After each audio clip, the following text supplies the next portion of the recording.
It's here. It's finally here. The clay swing is upon us. My main man, the king of clay, the king of Roland Garros, Rafa Nadal is going to be lapping this up, I'm sure.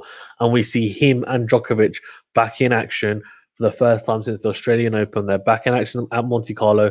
It's already underway. We're already in the midst of the tournament. Not too many big upsets as of yet, to be fair, which is, I guess, good in a way. But yeah, some really, really good performances so far. I'm not going to go into a huge amount of detail into that because we've got some big, big matches ahead. And first of all, before we go anywhere, please remember to like this video and subscribe to the channel. It really does help. It continues to help the channel grow. And look, we want this channel to grow and get to as many people as possible, right? Yeah, right. In addition to that as well, apologies for this little bit of hiatus on tennis videos, although I did say I would be doing the Grand Slams in detail and also the ATP Tour finals, covering those thoroughly. And then if I had time in between, like I've got now, then I would do some other stuff as well. So good to be back there. Good to be talking tennis. I thought it's high time that we talk tennis.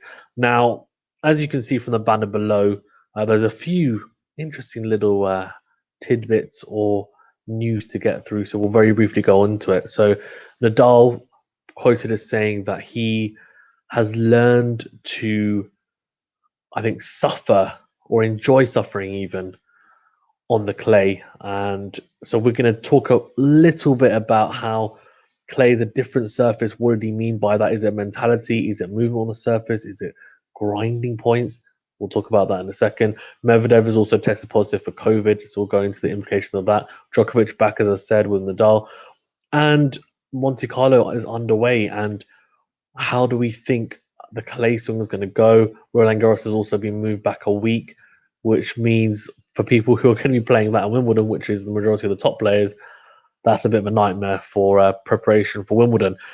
Okay, let's go straight into Nadal's quote then, because him saying that was very interesting, and he always comes up with these nice little nuggets at times, doesn't Nadal? And anyone who's watched the channel and knows what I'm like, he's my favorite player.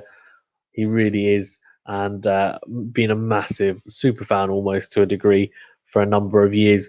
Now, I think for me, you could take this a number of different ways, and I think the first way you could take it is yes, we know Nadal is that archetypal grinder who will just endure those long rallies, grind away on the clay, and plays percentage points and just grinds your opponent down so they make mistakes. I think actually as he's gotten older, he hasn't been able to do that as much because realistically, there are other people now on tour as he's gotten older that are just as fit as him, and that's just the way it is.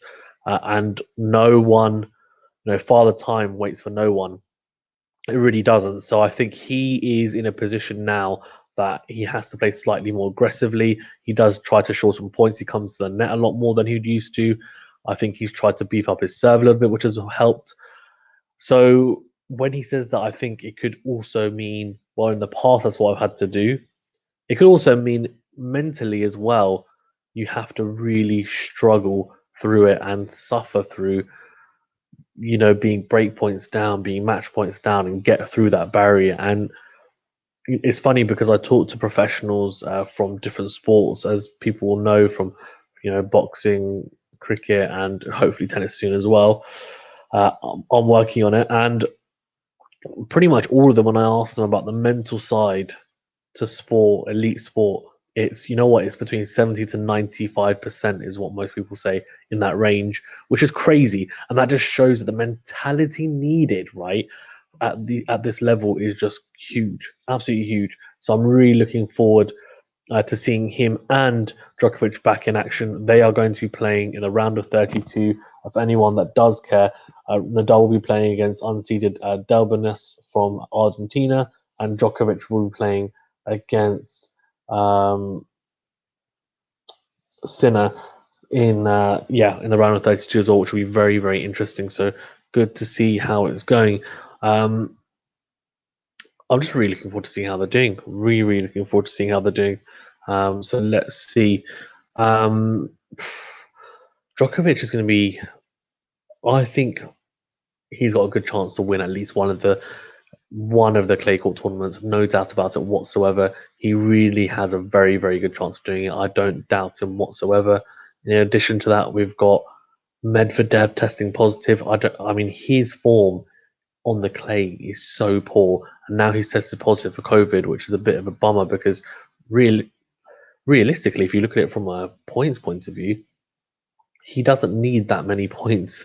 He's not too far behind Djokovic, and he doesn't have any points to defend really in on the clay swing. So if he can, especially at Roland Garros, get some points, tell you what, he's there or thereabouts, and he could potentially be number one at some point this year. So let's see. Djokovic being back though is a big, big, big thing, I think, and he will be the main challenger, I think, to Rafa Nadal going forward now in this Monte Carlo tournament, and also alongside team, I guess, at Roland Garros as well. Now, I wanted to get your guys' opinions as well, so let me know in the comments who do you think is going to win Monte Carlo, and who do you think is going to win Roland Garros as well. There's of course a few other tournaments in there as well in that clay swing, but I am just super excited to see what comes of these matches. I really am, and there's just some fantastic matchups. Some players on just in action. It's going to be great. And the one thing actually that I forgot to mention is on the clay, the movement is so different, isn't it, to any other surface? On the hard court and grass, you don't slide. On on the clay, if you can't slide effectively, you are just not playing the right way. And it's funny, I actually play on clay, was artificial clay at my local club, and that I actually love playing on it because I love sliding. I wouldn't say I'm the best slider out there, but I work on it, and it's something that I enjoy doing. Some people just really enjoy playing on that surface. Some find it a nightmare. Some don't enjoy the extra bounce that you can get on the clay with the extra topspin. And someone like Nadal completely abuses it and utilizes it to best of his advantage as well. So I would say, look, it's a completely different surface. And someone like Medvedev, who hits the ball very low over the net, it's very difficult for him because he doesn't get you know, if you hit low over the net, it still pops up a little bit on that surface. It still gives you purchase and bounce rather than the other courts like your hard courts, your grass courts where it skids on more. On the clay, it doesn't do it as much, which is probably why his record is what it is.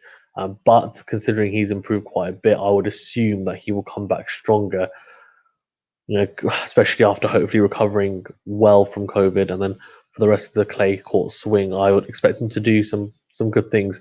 I mean, Djokovic facing Sinner, by the way, is a ridiculously hard first match for Djokovic because Sinner on the clay did very well at Roland Garros last year. I think he got to I want to say round of 16. I think it was last year, or quarters. I'm pretty sure it was a round of 16, and he is one of the next gen superstars. He will be.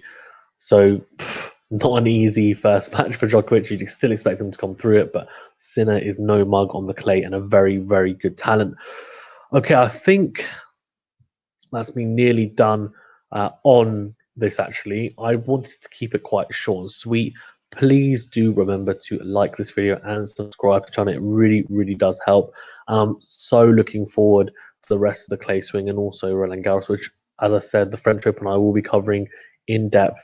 Yes, they moved it a week later, which I mean, for people who want to be competitive on the grass, it's going to be a nightmare because to prep beforehand, considering they didn't play Wimbledon last year as well. So Wimbledon didn't happen last year. Now they're saying, well, hold on, Wimbledon didn't happen last year. Oh, you need practice? Well, too bad, because if you go deep in the French, you're going to have no practice. You're going to have to go in there half cooked, really, into Wimbledon, and good luck. Okay, thank you very much, guys, for watching the video. Please do remember, as I said, to like the video and subscribe. It really does help. Let's share it. Let's keep it growing. Thank you very much. Have a fantastic day. Thank you very much.